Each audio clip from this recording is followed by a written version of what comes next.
So I say that this is a little different than a lot of first chapters that we've seen before, because what this does is basically tells you what you think is the conclusion of the story, right? Right. We don't know the details, but in a nutshell, this is saying, hey, this is exactly what this book is about. This is how the book starts. This is how the book ends. Welcome to the Fiction Writing Made Easy podcast. My name is Savannah Gilbo, and I'm here to help you write a story that works. I want to prove to you that writing a novel doesn't have to be overwhelming. So each week, I'll bring you a brand new episode with simple, actionable, and step-by-step strategies that you can implement in your writing right away. So whether you're brand new to writing or more of a seasoned author looking to improve your craft, this podcast is for you. So pick up a pen and let's get started. In today's episode, we're diving deep into the opening pages of Anxious People by Frederick Backman. And I'm so excited to share this episode with you today because we're doing things a little bit different with our analysis this time. So we're still going to look at the first chapter to see how and why it works. We want to find out, how does it hook our attention and pull us into the story? How does it set up the global stakes and things like that? So we're going to look at the big picture like we normally do. But this time I'm coming to the analysis from not having read the entire book. So I only read the first couple chapters and Abigail has read the entire story. But we thought it would be fun to see how our analysis might change if we came into the conversation with different amounts of context about the overall story. So that's what you're going to hear today. And speaking of Abigail, if you've been listening to this podcast for a while now, you know who Abigail is. But just in case you're brand new here, Abigail K is a developmental editor and the host of an amazing podcast called Lit Match, where she helps writers find the best literary agent for their writing and publishing careers. I'm going to link to her podcast in the show notes, as well as where you can find Abigail around the internet if you would like to say hello to her. Now, that's a very, very quick overview of what we're going to dig into today. As usual, you will hear more explanation for everything once we get into the episode. So with that being said, let's go ahead and dive right into the conversation. Hi, Savannah. Thanks for joining me again. Here we are for another first chapter deep dive. As always, I love doing these with you. And today we are switching it up a bit and we're looking at more of an upmarket fiction book that I love, that I have read all the way through, but you have not read all the way through. So you only have read the first chapter. So that will make for some fun turning conversations based on some other stories that we've done where you have read the whole book and I haven't. Right. Yeah, and this will be fun. We like doing it with this kind of mix up where one of us has or has not read the book because it can show what different perspectives we can analyze a story through. And the reason I think this is important is because sometimes writers will say, I'm trying to analyze this book I'm currently reading with those 5 commandments or those 7 questions that you guys use on the podcast. And I just don't get how you do it. And then I'm always like, well, did you read through the whole book? And they say, no. And I'm like, well, that's why you're having a problem because we don't have, that context. So the last time we did this, I think we did it for a fairly straightforward chapter. This one is, I would say, not straightforward Right. in terms of scene structure, which we'll get into. So it'll just be fun to see what happens. Yes. And I recently had used this as an example for a download I made. And I think that the reason why I chose this one is exactly for that reason, Savannah, because it is not easily picked apart on a scene Right. level. And I think that at least I have a lot of writers, especially who come to me in this upmarket realm, that it's like, we have plot, we're focusing on pacing, but character is really at the center of it, as well as we're leaning more towards that literary feel on the line level. Mhm. And so I've had a lot of writers who just are confused sometimes when they look Right. at examples because they're like, wait a second, where is this? It's just not as easy, I think, to pick apart. So it's a good one for that, to kind of talk about that. And it comes from the best-selling author, Frederick Backman. So Nice. I love Frederick Backman. This is his book, Anxious People, that we're going to study. And Anxious People, I would say, is one of his most popular books. He wrote his debut as A Man Called Uva, and he has the Beartown series. If you haven't read Frederick Backman, those might be some other titles that stick out to you. But we picked Anxious People. This also is a Netflix series. So if you wanted to go check out Netflix, it's pretty true to the story. There's some differentiations, but it sticks pretty much to it. And this first chapter is interesting because it kind of sets the stage for everything. So we are going to go to our 7 key first chapter questions, and we're going to do our deep dive there to look at big picture and how this first chapter opens that up. And then we'll move into the scene structure. Before any of that, let me go ahead and read the summary of the scene, and you'll notice that it's a little bit different than maybe some other summaries that we've talked about. Yeah, Okay? to say the least. Yes. Okay, so the summary of the scene is an unnamed narrator explains what the story is about: idiots, bad decisions, and a hostage drama. The narrator then gives a general overview of the big events of the hostage drama, from the bank robbery that turned into an accidental hostage drama to the bank robbers' acceptance of their inevitable defeat. After the hostages leave the building, the police search for the apartment, but the bank robber is gone. So I say that this is a little different than a lot of first chapters that we've seen before, because what this does is basically tells you what you think is the conclusion of the story, right? We Right. don't know the details, but in a nutshell, this is saying, hey, this is exactly what this book is about. This is how the book starts. This is how the book ends. Right. But And also it's telling you that. leaves you, right? But also leaves you on hanging, because you do have the question of what happened to the robber. So we are having a question that pulls us forward, but structurally, it's kind of like, wait, you gave me the whole story, but I don't know the details. So the question is more about, how do we get to that? How do we get from A to Z, more Right. than what's going to happen next? Right. And if I were a reader reading this, I might think, because we're always looking at examples of what's showing, what's telling. Would we say that this first chapter is like a lot of telling? I think that this is a lot of telling, but still shows in a way of emotion. Mhm. So this is something that we need to think about when we talk. But another reason why I like this one as an example, because it is different on what it leans on for strength of the story. And it's not necessarily one of the questions we talk about, but one of Frederick Backman's trademark abilities as an author is his unique voice. Mhm. And this is a very voicey book. He's a very voicey author. And I think that when you're, especially with sample pages, opening pages, writers, it's important for them to understand what their strength is and and then they can lean into that a bit. And Frederick Backman, one of his strengths is voice. Mhm. So I think that he's engaging us with his voice and his style first and foremost.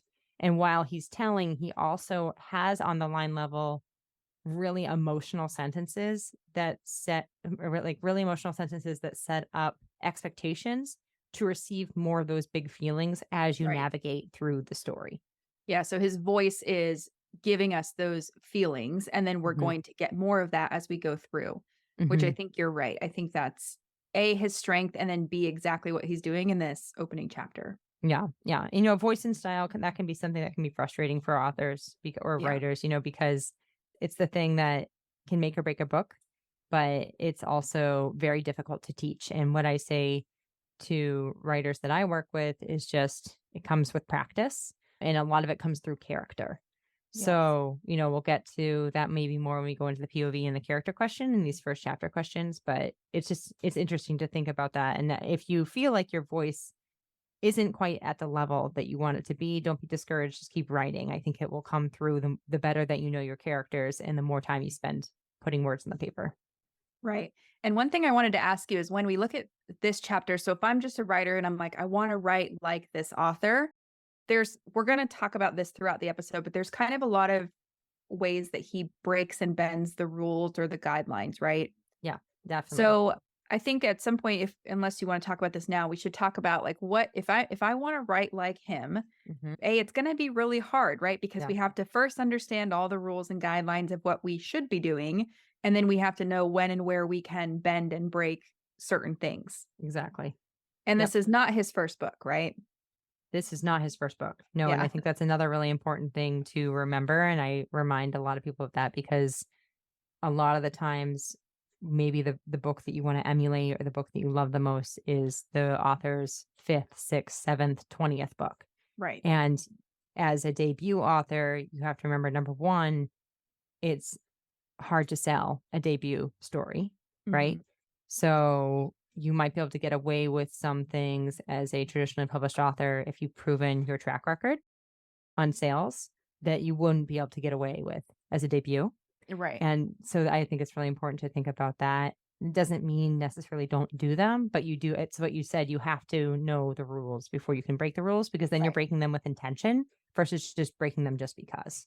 Right. And something that you just said made me think of something else is that so we feel differently about this book. Like, I think it's the line by line writing's beautiful. Mm. I like when I can watch a show or a movie that's written by this author. I would say that for me, his style's not my personal favorite, which is Mhm. fine. And then you like love it, right? I think that's really interesting because sometimes we overlap on the books we love, sometimes we don't. And it's Mhm. fun to see why or why not. But also, I think where I was going with that is that uh, for me as a reader, certain things pull me in, and maybe it is the stakes and the structure and things like that. Mhm. Voice is not always going to be one of those things for me personally. However, I appreciate it. Mhm. And you're on the flip side where you're like, "Ooh, I love a good voice," Yeah. right? Yeah. Well, and I think that's why you tend to lean to More more commercial. commercial books, Yeah. and I like the upmarket, and I enjoy literary. As long as I still like literary with a plot though. But Right. yeah, but it's at the line level when it can stir my emotions. I'm looking for the books that can make me cry. Yeah. And when they can do that, when they can make me feel like something, you might hear my baby sneezing in the background. Sorry about that. Chloe, then you might be able to just kind of see that I can feel it. Like it's something in me that I feel. And Yeah. that's how I feel when I read this one. I think like I can It's pull a out gut lines punch. to Yeah. describe, but it's a very personal place that you are Right. brought to the story in that level, and he's just one of those authors that does it for me. Yeah, and I think the reason sorry, I brought this up because if I'm thinking about writing a book like this, what I don't want or what I see people out there do sometimes is like they'll write an opening with like just a bunch of words and they think that's voice and they think it's style and it's like kind of Mhm. rambly. And Mhm. I would describe this opening as rambly, but it's rambly on purpose and it's Yes. rambly to serve his voice. And Yes. it's done like the word I picked up on earlier you said is intentionally. So I just kind of want to make it clear that there's a difference between throwing a bunch of words and style and like whatever on the page just because and hoping it works, or doing it really, really intentionally to serve a bigger purpose. Exactly. And I think that Yeah. is the biggest thing that's the difference with voice is when it can be something that feels natural Yeah. versus forced just to be fancy. Right. Right? Or I'm to be forgetting like, what's that word? What's the word when you try to um, be too fancy with your words? Starts with an L. pretentious. Yes. Yeah. Right. Starts with an So L. yeah. Pretentious. No, not wait, I'll think of it later, maybe. But maybe it's pretentious. Yeah, we'll go with that. Loquacious. Loquacious. Yes. There you Okay. go. See, I'm blanking on it, but It's you all right. got it. But I think that's the thing is that when you're trying to be too fancy. So I'm just gonna pull up a line real quick to kind of pull this out about what I'm thinking about. And it's in the opening pages. Okay, so I have this pulled out as a line that I highlighted. It says, "Our hearts are bars of soap that we keep losing hold of.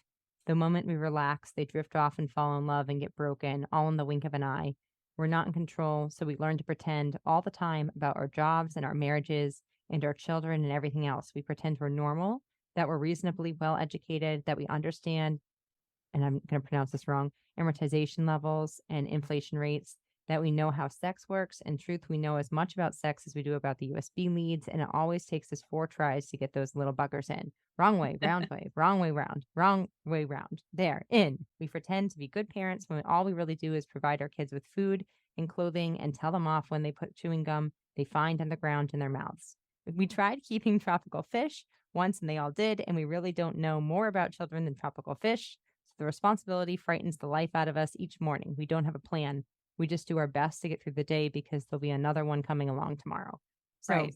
that's kind of my example. It's like, yes, like we're using a lot of words here and we are telling, right? Because we're Right. kind of going on like a stream of consciousness in a way. But the goal here is to connect to the greater struggles, the inward struggles of people. And this is an ensemble cast that we're going to be looking at. The intention here is that we are feeling what these can like he is setting up with this omniscient narrator exactly what each of the individuals that we're going to zero in on might feel at some level and someday, but particularly the bank robber. Hmm. And I think that that's the thing is like he's connecting us to the inward struggles of his cast to what the reader might also experience. So it's a very like visceral connection in that way. Right. Well, And that's And what I mean with intention. I haven't even read the whole book, but I know the back cover and kind of some things you've told me about it. And it's funny that you pulled those lines because, like I said, I didn't quite connect with the opening, but those were my favorite lines. Oh, there you So go. it's funny we both love that. But it's also kind of leveling the playing field because what we're going to talk about later is we are supposed to care about a bank robber. Yes. So I think what's important about that line specifically, and I know we're in the weeds now, but it's like not everyone has everything figured out. No one's perfect. It's not Right. black and white. Right. And so it's serving multiple purposes, even though it could be taken as a little rambly, a little stream of consciousness.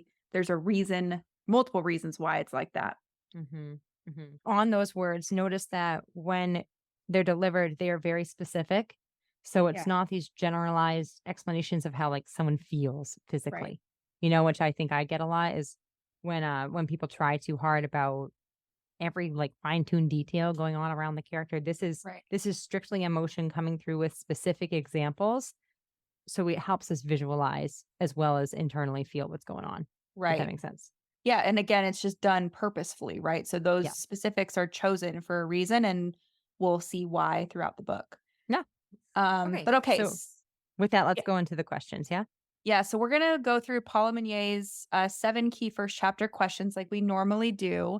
And the first one we always start with is genre. So we want to know what kind of story is it? And we like to look at commercial versus content genres. Mm-hmm. So just for anyone new that's listening, commercial is like where would it sit on a bookshelf or on the Amazon list, right? And then content is kind of what makes up the story. Exactly.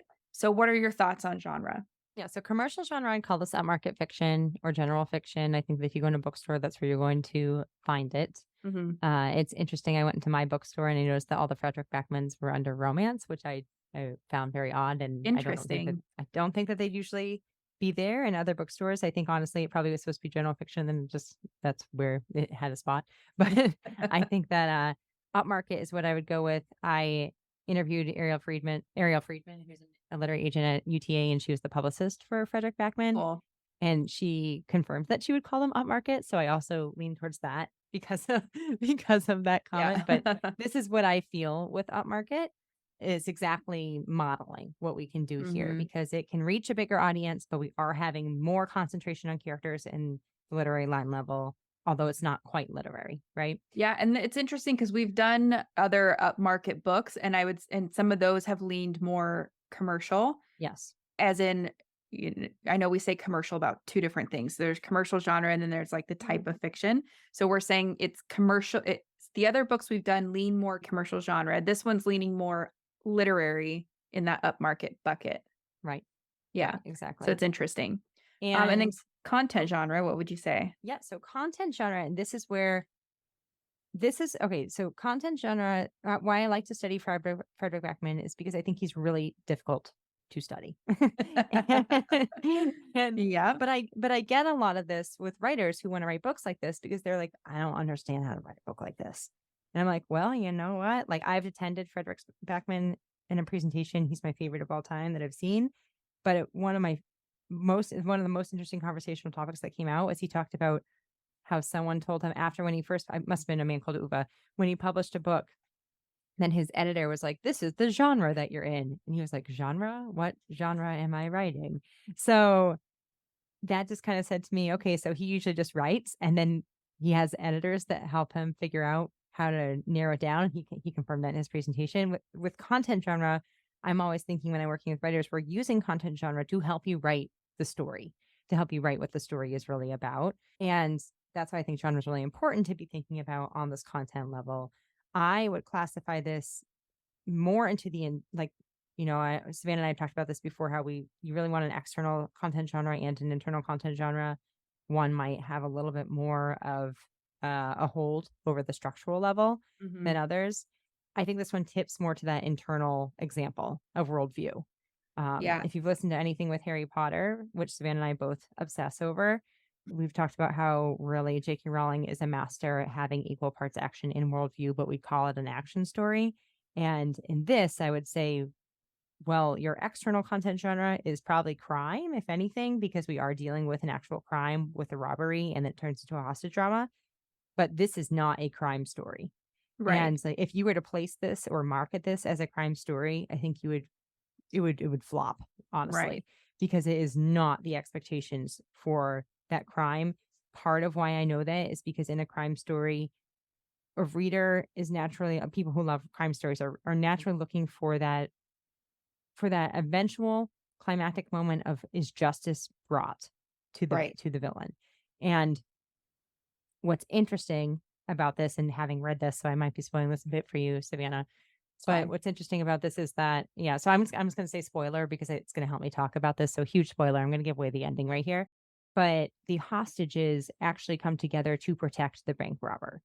And you kind of get the sense of that in these opening pages because we'll talk about this in character, but you can tell like you're leaning more towards what is going on with this bank robber in this worldview story.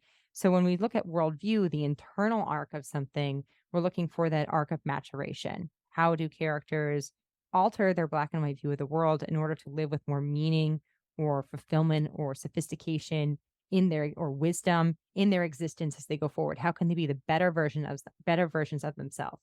Now, in every story, you want to have that internal change because without internal change, there is no character change. And personally, for me, if there's no character change, I'm just not as much engaged into the story. And I Hmm. would argue that most people fall in that boat.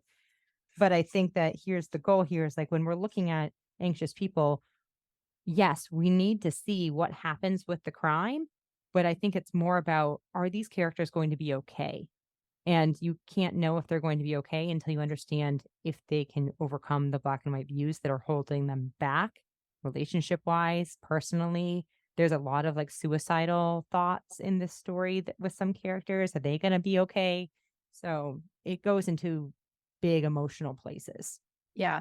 And that's really interesting because for multiple reasons, but it's just like you said, when you read it, it's not you're not reading to find out who did the crime or did they get away with the crime or whatever. You're kind of seeing, okay, what are these people going, what's going to happen to these people Hmm. thrown into this weird situation? And it's funny because we just did The Magicians that's already live by the time this one will go live. Hmm. And we analyze that as a worldview story too. And on the surface, they're very different stories, Very right? different. That's a really cool point that you bring up. Yeah, keep going. Yeah, so, like, I'm just sitting back here kinda listening to us talk, and I'm like, "Dang, that's like, what a cool thing that you can write a worldview story like The Magicians, and then this one we're saying is also worldview, but look at how, like, differently they express themselves, and this one's paired with crime where Magicians is probably paired with action, Hmm. so it's really, really cool." And I think that's why people get really confused when they are writing a worldview story. I Yeah, work with I personally, probably most of my writers come to me because they want to be writing a worldview story. yeah, And then we have to talk about, okay, well, you can't write a worldview story and not have an external story. right. So sometimes that's the problem. People really want a I don't want it to be a crime story. I don't want it to be a love story. I don't want it to be an action story. But without those components, there is no worldview story because Right. without external conflict, there is no reason to change. And a worldview story is all about internal change, right? So there's going to be a Yeah, lot with interiority. There's going to be a lot of just really emotional struggle, right? yeah, And and you need that. You need that conflict to force you to change because otherwise you just continue to sit in your emotions, right? exactly. And we had this conversation. This is funny timing from the universe in my notes to novel group the other day, Hmm. because a few of the writers were like, well, I know for sure I have a worldview arc in my story, but now you're asking me what are my characters' goals, and I'm having a hard time with that. And you're asking me what the conflict is, and I'm having a Hmm. hard time coming up with that. Hmm. And then I'll say, okay, well, just tell me about your character. And it's like, well, they want to be happy. And it's like, okay, that's a great ending point, but like, how are they going to get there? And that's Yes. kind of what you're saying is the how, or like what is the what is the starting point for that change is that external genre. So even if you are writing a character driven, very internal story, it still has to have an external component. 1,000%. And that's Yeah. actually a perfect segue into the plot question, which is the next one. Yeah. Which because I think that's kind of what we're looking here when we have these worldview stories, when you have students who say that to you, Savannah, and when I have students who say that to Yeah. me, what I find is that when we're working on outlines in particular, they can generalize what they want to happen, but they don't come up with specific plot points. Right. And we have to get the specific plot points down, because if we don't know those, we don't know how we're moving forward. And then your especially in draft breaks upmarket, down. right? And like in an upmarket, you need a plot. You still need a plot. We need to advance the plot, right? In a book club fiction story, there still needs to be that plot. It's not going to be as in the foreground as a commercial fiction, which is based on pace and plot, right? Over characters. Right. Not that characters aren't important, but probably favors it a little bit more, that movement. Where in upmarket, we are blending the two and they need to have really equal importance, maybe a little dipped in the character section. But I think that that's something with why I think Frederick Backman, why I'm always wanting to study him, is because part of me says to myself, where is the plot? Yeah. And the other part of me says, oh, yeah, I can definitely see where this is moving forward. And I'm engaged with how it's moving forward. But what's Right. just also interesting for you, because like you've talked about, this isn't your favorite necessarily. Right. So it could be fun to see what you say for the plot question.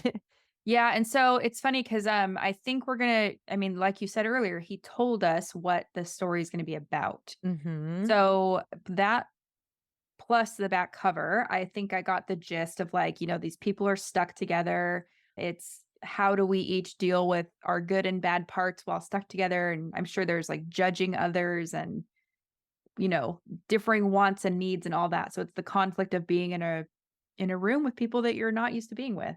Mm-hmm. Yeah. Um, So, and just to reiterate what the question is, so for a plot question, we are saying, what is the story really about? And with that, exactly in a way that, so it's something that's interesting that he does with Savannah with this is that he tells us, like you said, right away what this is about. mhm. But as you progress through the story, he adds to it.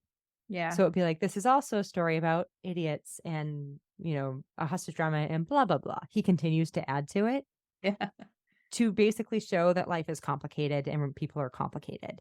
And I think that's something in the first chapter that he's reiterating a lot too, is that if you're going to, like you talked about judgments, if you're going to judge someone, just remember that people are more complicated and it takes a while for someone to finally get to a place of making a really bad decision. Right. Right. So I think that's what we're really dealing with is a small universe. Yeah. And I use that term because it is one of the pieces out of when I went for The Winners, which is the third book in the Beartown series for Frederick Backman. But someone asked him a question and he came out, he's like, I like to write about small universes.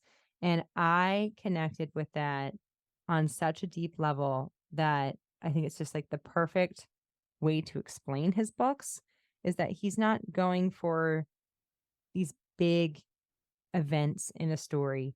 He's going very deeply into a group of people. And it's not just one person often, it's a group of people and how those people change each other by learning how to see each other and help with each other's sufferings. So I think that as it unfolds, we start to realize that this story is really about a lot of things, but at Yeah. its core, I think it's about suffered pressures or traumas that impact people to make not the best decisions later in their life. And when we can give each other empathy and see that there is innate goodness in us, what can then we do to heal one Yeah. another and to support and help one another? And that's where, like, I think that there's a line in this first chapter that insinuates that we're going there when he says sometimes so like on the decisions, sometimes that make us do things that seem ridiculous in hindsight, but which felt like the only way out at the time. Right. And, case in point, we're setting up empathy for the bank robber with that. Yeah. I was just thinking about that word empathy because it's a lesson in empathy. We're going to feel empathy. We're going to question our empathy, you Mm-hmm. know? Mm-hmm. So I think that's really cool. But yeah, I think that's what it's about. And then, like you said, it is about a bank robbery that kind of kicks all this off. And, we do find out more about that, but it's not really what the story's about. Right. Exactly. Okay, cool. So then our next question after that is we go to point of view, right? So who Mm-hmm. is telling the story? What point of view are we in? Okay. So this is third person omniscient. We have a super authorial voice with this, right? It's this unnamed Mhm. narrator. Sometimes with omniscience, I think people will question, is it the author Yeah. who is the narrator? I'm not quite sure if I think it's Frederick Backman or not. I felt like it was just really this like non-identified, non-gender, anything type of narrator. It was just, here we are. True omniscient. Yeah, true omniscient. I would call this narrator emotion. I don't know, I think that this narrator just it's very important because we are going to have an ensemble cast. And often in an ensemble cast, you then have a central protagonist. Mm-hmm. And I think that if you were to say who's the central protagonist in this story, it's going to be the bank robber or it's going to be the police officer. But Mm-hmm. maybe they'd be almost like dual central protagonists. The one who connects everyone is the bank robber. So I'd lean towards that, and it's why we set up empathy in the beginning for them. But Right. I think that ultimately we need omniscient because we need to understand how this is about how everyone from their own places can get to a place of making really bad decisions or just Right. being really low in their life. And how can we see through pain in order to connect and help one another? And that has to come with a multitude of people in order to do that. And I think that's why Mm-hmm. that we do we need to zoom out with the omniscient narrator to give that. And again, we lean into the omniscient, even if it's not Frederick Backman necessarily being the narrator. There's a lot of dependence on the voice and style, Right. and he commands his narrative. Yeah. So, and that's just where he commands it as a third person omniscient POV, which you'll see in all of his books. So, at least Yeah. the ones I've read. And even if, listeners, if you're not going to read the book, it's worth downloading the opening pages just to see what we're talking about. Because I think so far, this is probably the strongest example of a voicey novel we've done, Mm-hmm. at Mm-hmm. least on our collective episodes. You might have done other voicey books with other people, but it's definitely an example of like, you can tell it's third person omniscient. You can tell it's very voicey and within like the first couple pages. So, No, so for you, Savannah, because you said this one you like it, but it's not your favorite. yeah. So is that, do you think, because you are not as concerned about voiciness, or what do you I think? Would this be an area that would make a difference between you and me? I mean, I appreciate the voice. So like I read it and I'm like, wow, this is so cool that this person can write this way. But what I didn't like, and I think I thought about this a lot last night because I knew you were going to ask me this. I don't like feeling so far removed from the characters. Like I want to be in that experience Mm-hmm. as if I'm the character. And so because we have the omniscient voice and the omniscient narrator Right. who is telling me what I need to care about and telling me what's happening, I feel like I'm just missing that connectivity, Mm-hmm. or that like true immersion. So on one hand, I appreciate it. And I'm like, this is really cool, like a craft study. And then Yeah. on the other hand, I'm like, but as a reader, I don't really want to go forward. I will definitely watch the show though, because Yeah. I love the emotional part of this. And I think it's a Swedish show, but I've noticed in Netflix that Yeah, when I pressed play, it actually was in English, and then there I you could just go. see that it was a without the subtitles. So however they've designed it, I think you can watch it in multiple versions, or you can just watch it with Awesome. subtitles. So Yeah. yeah, But yep, yeah, yep, so it's like I connect with the story and what it's going to be about. It's just not my style yeah, of yeah, makes reading. sense. Yeah. Which I mean, that's fine though, right? That's Yeah. where it's like that is sometimes that's just how it goes. And you shouldn't, I always like to remind writers, you shouldn't be trying to satisfy every reader, right? Right. You need to find who your target reader is and lean into that. And which Yeah. can be, take some test and trial sometimes to do that, but Yeah. can be done. Yeah, I think so too. And so we kind of already touched on this one. The next question is, which character should we care about the most? And you said the bank robber, right? Yep. Yeah. Yeah. Yep. And we do care about the other people involved because, they're in a situation none of us want to be in where we're held hostage, basically. Mm-hmm. Right. But we Mm-hmm. are definitely set up to care mostly about the bank robber and to not take everything on face value that is about to happen. Yes. Yes. And I think so this is where specifics help us with specific plot points, help us more and more care about the bank robber first and foremost. And because you don't get exact details, so I have to, hopefully I'm not going off of my knowledge of the whole story and not just speaking on the first pages here. You don't get exact details to know exactly what unfolds. Yeah. But ultimately, we can see that the bank robber, I mean, one of the things that he says is that it was never intended to be a hostage drama, Right. right? So again, it's one of those things where when we bite off more than we can chew because we felt like there was no other way out. Right. So just to go into a specific, because as the example of a great setup, by telling us, this basically have sympathy for this bank robber is what's being presented to us.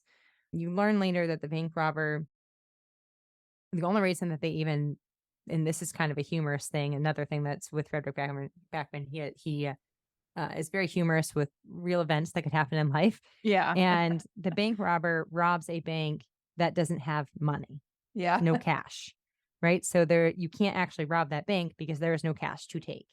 Yeah. It's all virtual transfer, virtual exchange. So the bank robber also only wants a very small, specific amount of money because they just want, and I'm going to say I'm not going to give away if it's a male or Yeah. female. Who it is. Right. They need to pay their rent in order to keep their children. Yes. So that's where it's like, really building it up to this place of desperation. But the second that that plan, they don't even want to be doing this to begin with. And then the second that it goes wrong, they're just panicking and Right. trying to figure out, how do I get out of this? And then it is, of course, like the situation escalates because of the events that unfold, which we'll get into a scene structure. Yeah. But you Which, definitely are having that empathy for this person of, I mean, I definitely have been in the place of just panic, right? Like, oh crap. And then just making that wrong decision and then regretting it afterwards, right? yeah. And it's interesting that you said that because even though we're saying it's like a small universe story and it's an internal story, the stakes feel pretty high. Mm-hmm. They are So, high, right? And because they're high internally, but they're also high with the crime. Because right. if the bank robber is caught, that will ruin their life now. You Well, don't and even they can't understand keep their how that, kids. right, which you don't know in the first pages, but Yeah. that's an example of how the stakes are continued. You continue to raise the stakes Right. to the point, and that's where it's like, I know I kind of already gave it away in that the sense of everyone in the hostage situation actually comes together to protect the bank robber, Right. but they get to that place because they realize that if this bank robber is arrested, that's the end of their life as they know it. Right. Their worldview shifts. Right. Yeah, great. Okay, so then the next one's really easy. It's setting. Where and when does the story take place? And this is a small town that is not far outside of Stockholm. Yeah. So I say that because there's a funny thing that, a funny phrase that some characters use of Stockholmers later in the story. So we know that's just outside Stockholm. And this is a pretty general area that we go to for Frederick Backman. Yeah. And then the next question in the 7 key questions is how should we feel? So we kind of talked about this a little, right? Mm-hmm. We're equal parts probably sympathetic and worried about people, but also curious. Like, how did Yes. we get here and what's going to happen? Yep. Yep. That's why I said sympathetic for broken characters and intrigued Yeah. about what's going to happen because we know the beginning of the bank robbery. We know that at the end, the hostages are released and the bank robber is missing. Right. How do we get to that? And I think that that intrigue is something that we lean into more again with the specifics of the plot that is more what you get into as you proceed forward. But one of my favorite musical of all time is Hamilton. And in the beginning of that, in Alexander Hamilton, the opening number, Aaron Burr, of course, it's based on history, but Aaron Burr talks about how, and I'm the man who shot him. So that story is not about will Hamilton be killed in the end or not. Yeah. We know that he dies in a duel. It's about how does like at its core, how do these friends become frenemies to enemies to the Yeah. How point did we of get killing each here? other in a duel? Right. And I think that's kind of what we're getting with this setup, which is a very strategic move on Backman's part. Right. And it's really interesting. Like, I could go off on a tangent about this, so I won't go too far. But a lot of writers hold so much stuff back where, like, look what we're saying that he literally gave away what happened. Like, we Mhm. know the ending already, and now we're reading for a different reason, and it still works. Mhm. And So, and that's yeah, where it's like there definitely are still questions, specifically because we don't know what happened to the bank robber. right, But so in a way, you're also saying, hey, the climax of the story is going to work up to the reveal of either we find the bank robber or we don't. right, And now it's about, but there's so much more to the story than just that investigation. right. So I think all that's correct, and I like that you've said earlier we need to be specific about things. We're also showing listeners like, okay, look, you can give away the ending sometimes, and it's not the end of the world. Right. A lot of people are just so worried about giving away too much, and then they hold too much back, and it doesn't quite work. Hmm. So we talked about this next question a little bit too. So it's about stakes. Why should we care what happens next? Hmm. We know that there are kids in the equation. I mean, maybe not in these opening chapters, but we learn that. We also, I'd say, let me try to focus on the opening chapter. So in the opening chapter, we know obviously we care because people are being held hostage, right? Hmm. We also get that internal psychological stakes that you can take it away with that. Yep. Yeah, I think that psychological stakes are probably the highest stake Yeah. at the root of what the story is. But I think that you absolutely see the physical stakes because of the robbery, so that justice and injustice stake is at hand here. We can see. I mean, the robber has a pistol, right? Yeah. Yep. Robber thinks the pistol might even be fake. But I think that like ultimately that's kind of that there is a gun. And Yeah. for people who are being held at gunpoint, your main stake at hand is physical stake, right? Am I going Yeah. to die here or not? For the Yeah. bank robber, the psychological stakes, then they make to make the decision of whether or not they're going to rob this bank. Yeah. And I do think that you can see that there are some stakes that you can anticipate some stakes of parenting and children being on the line because of the giveaways that we read about before Right. about how it can be complicated to parent. So I think that you can see that physical stakes on the line in that aspect as well, because it seems like there could be a chance of loss of people that we love in some Yeah. way. And I think the way, like we said in the voice part earlier, he sets it up so that we're imagining the average person with average things like we have. And I mean average in a good way. So, like, we have families, we have jobs, we have car payments, like, we have all this stuff to worry about. And if we're held hostage, we're going to start worrying about that, you Right. know? But okay, so let's go to the scene analysis part. And I think this is going to shock some people when we say that there is no scene in this first chapter. Yes. So I think that technically you can break down, I see commandments. I think you can break down commandments, but part of why we say maybe there's no scene in this first chapter is because it's not contained to one moment. It is telling us almost the entire story Right. from a zoomed out lens, right? Yeah, and it's interesting you said the word tell because I do think it's telling us about something instead of like we're in the moment as it's happening. So it depends probably how we want to look at what a scene is. I think most of the time we're looking for like what is that thing that's happening in the moment, whether it's written in past or present tense, but it's like that moment that's contained. And like you said, the narrator's more just saying, here's the setup Mm-hmm. and here's what we're going to hear about. Right. Right. And again, we talked about this in the beginning, like, why can he get away with this? Why does this work? So we don't have to go into that again, but I know you did an analysis, like you said, for your download, your free Mm-hmm. download, Mm-hmm. that we can put the link to in the show notes. But what's your take on this? Yeah. So I do think I look at this as chapter one and I would say scene one, but it's going to be squishier than what we usually do for a scene. Yeah. So I'd start with that bank robbery and ending with now the story can begin. And Yeah. even that last line, now the story can begin. Okay, so we're having a pretty general consensus as to this is all the main things that we need to hit at some point in the story. Yeah. And I just want to notice like we do not determine the scene based on page breaks in this chapter. At least I don't. Yeah. And there are many, by the way. Yeah. And I'm looking for what I believe is something of a value shift. So that's why it's squishy because is there a value shift? Can we say that there's a value shift from beginning to end? And technically you can, but it's over Yeah. such a grand landscape that I don't really classify this as a scene, although I can see why I can name commandments, but they're almost pieces if I Right. was to like give commandments for the whole story.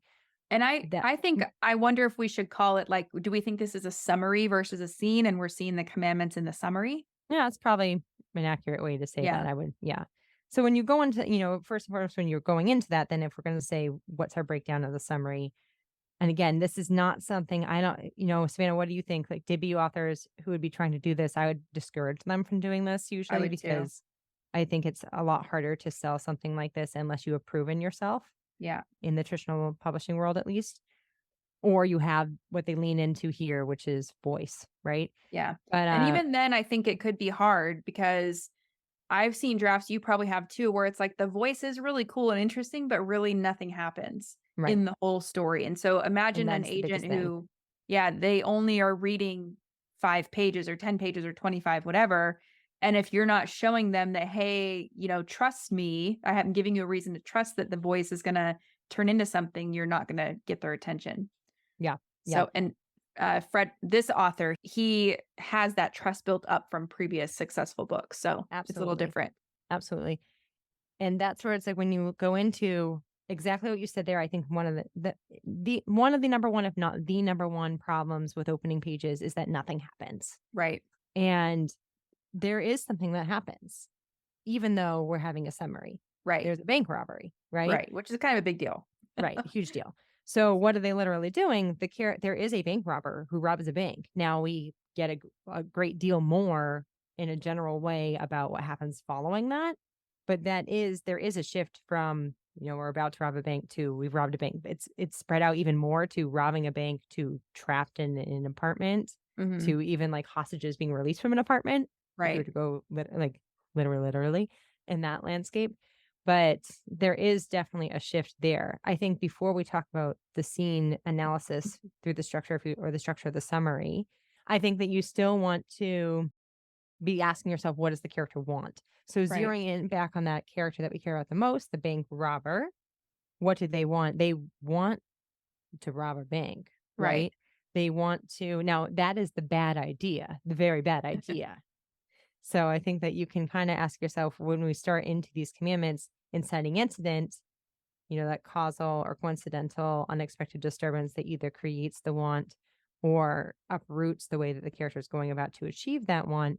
We have to ask ourselves, and I see this as like the bank robbery gets messed up, really, because I'm starting with the want is that the bank robber wants to rob the bank.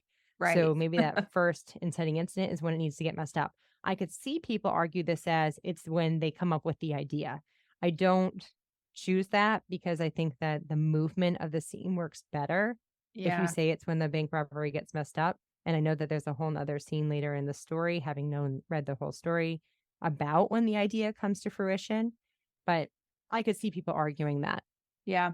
And it's interesting because having not read the book, I agree that I felt the movement when the person is robbing the bank and their plan gets messed up. Yes. So, and it's interesting. My brain's going a mile a minute kind of because I'm thinking of summaries and how even when we looked at, I know it's a totally different book, but when we looked at the Harry Potter books and there are summaries in there, you can usually identify the movement over the course of time in a summary. So it's just like another little tip for listeners. Don't be afraid to use the 5 commandments in your summaries. That's right. if not, definitely use the Yeah. Okay. So then we go to turning point for that second commandment, right? That second beat. So a turning point is that action or revelation that forces the character into the crisis. So this is the unavoidable dilemma, which means that even to avoid this is to have a positive or negative consequence. For me, I see this as the bank robber runs into a building that is the first door to present itself. Yeah. And this leads to a stairwell with no exits. So it's interesting because then I was thinking to myself, like, what is the reason why I would define this as the turning point versus just another progressive complication or another conflict? Because there are a lot of conflicts. And part of what's tricky is that I have to be looking at what is actually presented to me on the pages versus what I know happens based on the story and how it unfolds. Because I have a lot more details when I know the full event. But for here, we see this as, and I think it even on a line level, it talks about that there wasn't even really a decision to be made, that was the first door that they were going to go into. And, that they committed to that. Right. But I think that if you're to analyze this, there is that decision. I think that you could, that will move you into the crisis with this as presented as the turning point.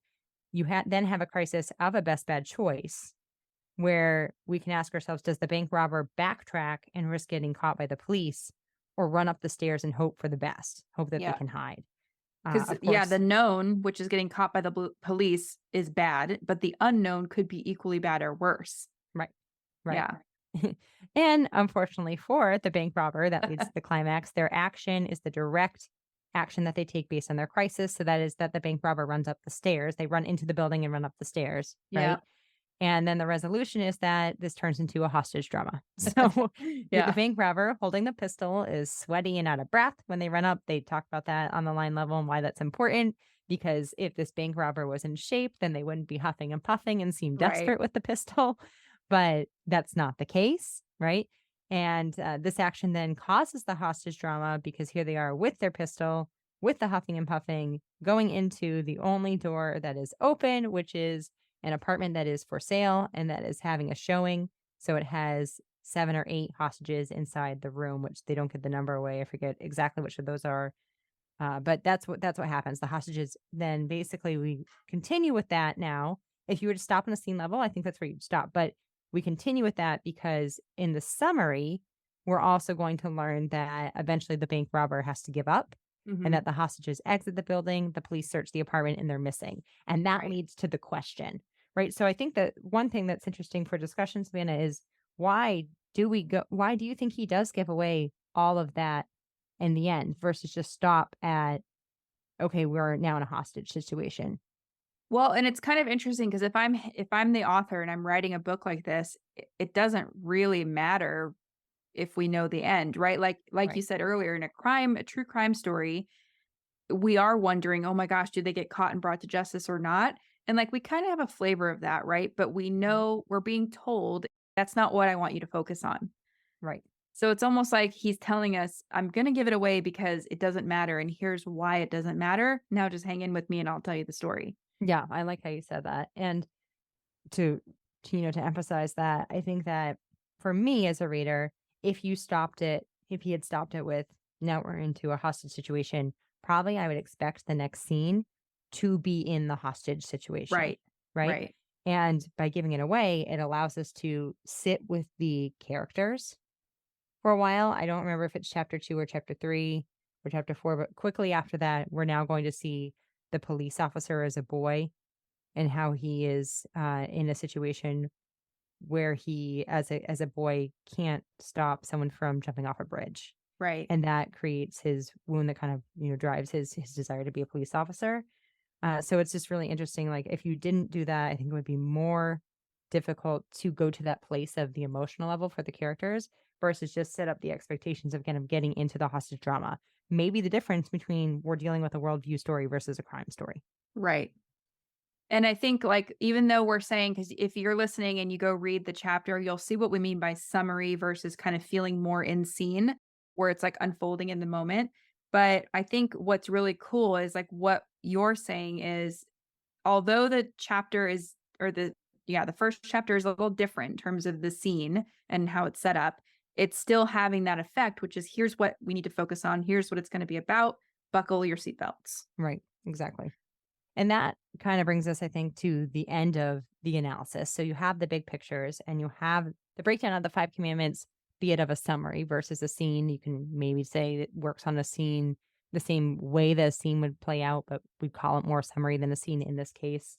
Mhm. But it's a great example to show how we have an author here who maybe understands the rules and breaks them in a way that makes sense and that still creates emotional appeal and intrigue versus breaking the rules just because you want to try to break the rules. Would you Right. agree with that?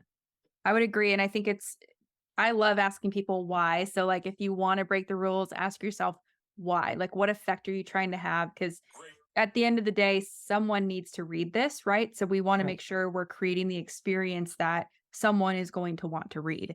Again, not everybody, because you're not going to please everybody with your book, but sometimes it's less about being cool or doing something cool and more about like, I want to entertain my reader in this specific way, so I'm going to do this thing that's a little outside the box. Mm-hmm. Yeah, But exactly.